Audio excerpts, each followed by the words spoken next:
Estamos em um ambiente muito interessante, e isso é causado pela instabilidade monetária. Em todo o mundo, vimos o que aconteceu por causa da Covid. Precisamos controlar isso, e se até o final do ano conseguirmos estabilizar em torno de 0% de crescimento, ano após ano, essa linha vai cair para cerca de 2 a 3%, o que, como você pode ver, só vimos uma vez nos anos 90, e depois disso, todo o inferno se soltou pelo mundo. Pois é, meus amigos, um evento inacreditável para o Bitcoin. O maior vendedor de Bitcoin agora está comprando, uma reviravolta incrível para o BTC. O maior vendedor de Bitcoin acabou de se tornar um comprador. O ETF de Bitcoin da Grayscale, o GBTC, está vendo fluxos positivos pela primeira vez em cerca de 80 dias. Estamos em um ambiente muito interessante e isso é causado pela instabilidade monetária em todo o mundo. Claro, nos mercados emergentes, qualquer pessoa em conexão com a internet agora praticamente pode estabelecer ou comprar uma apólice de seguro na forma de Bitcoin. Portanto, entenda que o Bitcoin quase dobrou em um trimestre, passando de cerca de 40 mil dólares para pouco mais de 70 mil por causa da pressão do ETF. Vimos isso acontecer.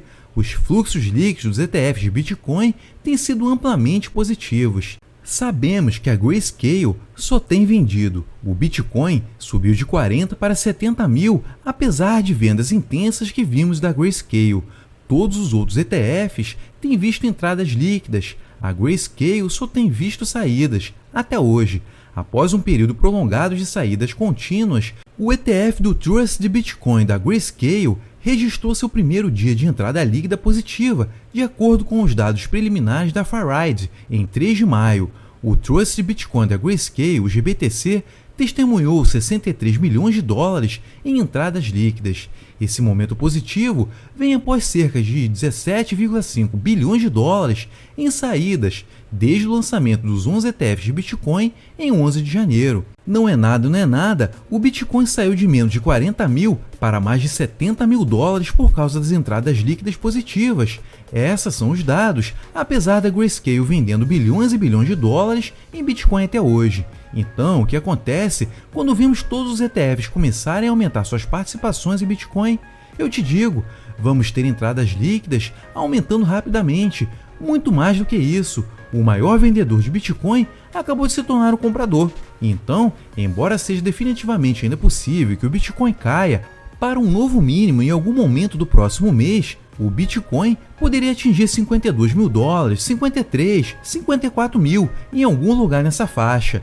Isso é definitivamente ainda possível. Quanto mais tempo passa, mais provável que o Bitcoin eventualmente se valorize. Acho que uma vez que o Bitcoin ultrapassar os 70 mil dólares de novo, uma vez que fique claro que o Bitcoin está acima de 70 mil dólares e se aproximando de máximas históricas, talvez até um pouco acima das máximas históricas, vamos ver um renovado interesse nas entradas de ETFs de Bitcoin. Vamos ver o número total de Bitcoins que esses ETFs possuem realmente começar a aumentar. E então, provavelmente novamente, uma vez que o Bitcoin ultrapasse os 100 mil dólares, uma vez que isso aconteça, todas as apostas estarão canceladas. Todo o inferno vai se soltar, especialmente porque o Bitcoin e as criptomoedas não estão confinados apenas nos Estados Unidos, são ativos globais e existem pessoas em Bangladesh comprando moedas ETFs, especificamente. Quero dizer, estão lançando ETFs de Bitcoin e Ethereum em todo o mundo. Hong Kong foi o mais recente, mas muitos outros estão também. E embora esses mercados não sejam tão grandes quanto os Estados Unidos, 1 bilhão de dólares aqui, outro bilhão lá, mais alguns bilhões aqui e lá, isso significa que o preço, meus amigos, o preço vai para a lua. Eu disse, pessoal, poderíamos ver o Bitcoin cair para 55, 54, sei lá, mas com tempo suficiente, acredito que ele vai se valorizar de forma exponencial. Volatilidade significa oportunidade, e hoje Cathie Wood está prevendo que o Bitcoin atingirá 1 milhão de dólares nos próximos 5 anos, agora que já passamos pelo halving do BTC. Cathie e a ARK Invest estão apresentando sua tese de investimento atualizada em Bitcoin. Esta é a tese de investimento em Bitcoin mais atualizada que existe no momento. É incrivelmente benéfico para você, como detentor de Bitcoin, assistir esse vídeo, ouvir a tese dela. Galera, junte-se ao trade de futuros da CoinEx e compartilhe 15 mil USDTs. É só participar do evento e obter 15 mil dólares de valor de transação durante a promoção que vai até o dia 18 de maio. É muito simples, né? As recomendações serão compartilhadas pela classificação no volume de negociação de futuro da seguinte forma: volume de compra mais volume de venda em todos os mercados designados durante a promoção. Consulte a central de anúncios através do link da descrição para visualizar as regras de promoção, que estão sujeitas ao anúncio da campanha. O trade board de futuros é a sua grande oportunidade de fazer uma boa grana para comprar mais bitcoins. Então aproveite e não se esqueça, o link da promoção está na descrição desse vídeo. Então, lucra comigo e acompanhe a mega investidora e CEO da ARK Invest em sua mais nova entrevista, falando sobre o BTC bater $1 milhão. Abre aspas.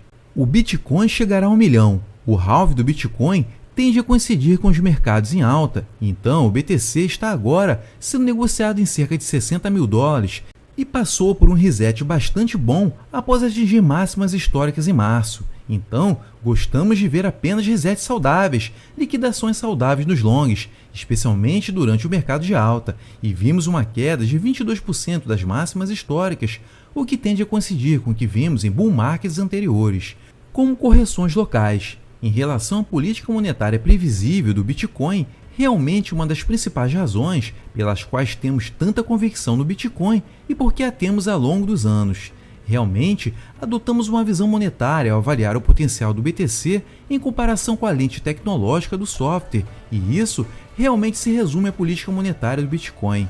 Aprendi muito com você apenas sobre a história monetária, economia monetária. Talvez você possa colocar esse chapéu monetário e destacar o contraste nítido com a política do Bitcoin versus os formuladores de política dos bancos centrais, que podem ajustar o crescimento da oferta idiocraticamente à vontade.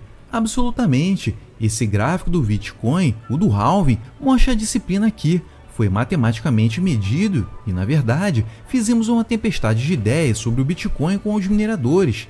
Esta política monetária foi basicamente escrita em 5 linhas de código. Eu não sabia disso até fazermos uma tempestade de ideias sobre o Bitcoin. É tão elegante, tão simples, tão direto. Em contraste, dê uma olhada nisso.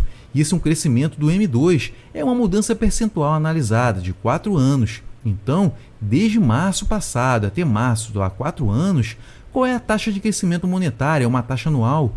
Isso seria o último ponto de dados aqui, que é a linha tracejada preta. Então, essa é a taxa, cerca de 8%, e na verdade, provavelmente está mais próxima de 6%. Há muitos dados nesse gráfico, mas dê uma olhada na taxa de crescimento de 4 anos do M2 e você pode ver que estamos em todos os lugares.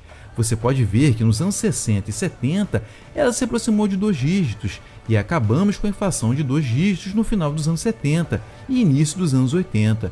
Levou um tempo para chegar lá e parecia ser mais persistente. Então, depois que o presidente Volcker entrou em cena, acho que foi em 1979, ele disse que precisamos controlar isso e começou a restringir a oferta do dinheiro, e esse ímpeto continuou até meados dos anos 90. E então, na metade dos anos 90, foi muito interessante, porque é um pouco semelhante ao que vemos hoje. Na metade dos anos 90, houve um efeito dominó de desvalorizações cambiais ao redor do mundo. Nossa política monetária estava se propagando pelo mundo porque é o ativo de reserva do mundo, e a primeira desvalorização foi do México, e foi uma grande desvalorização. Lembrou-me muito claramente porque estávamos envolvidos em ações mexicanas. Então, em alguns anos depois, tivemos o efeito dominó asiático, acho que foi na Tailândia, que desvalorizou em 1997, e depois as moedas restantes da Ásia desvalorizaram. Tivemos o calote russo em 1998 e depois o colapso Long Term Capital. A política monetária se propaga pelo sistema e, quando é tão imprevisível, leva a todo tipo de excessos. Então, o que temos agora, onde vemos o que aconteceu por causa da Covid, e isso levou o crescimento anualizado de 4 anos da M2 a 12%, e agora tivemos uma desaceleração muito acentuada, ao contrário dos anos 70 e 60, onde houve uma espécie de aceleração, pelo menos no sentido de uma tendência e uma estabilização próxima a 2 dígitos. Aqui, temos dinheiro lançado no sistema para evitar uma depressão total, e se até o final do ano nos estabilizarmos em torno de 0% do crescimento, ano após ano, essa linha cairá para 2 a 3%, o que, como pode ver, só vimos uma vez, foi nos anos 90, e depois disso, você sabe, o caos se instaurou pelo mundo. É interessante notar que as desvalorizações estão acontecendo em muitos lugares do mundo hoje. Eu mencionei no passado que o Egito desvalorizou 40% em fevereiro ou março.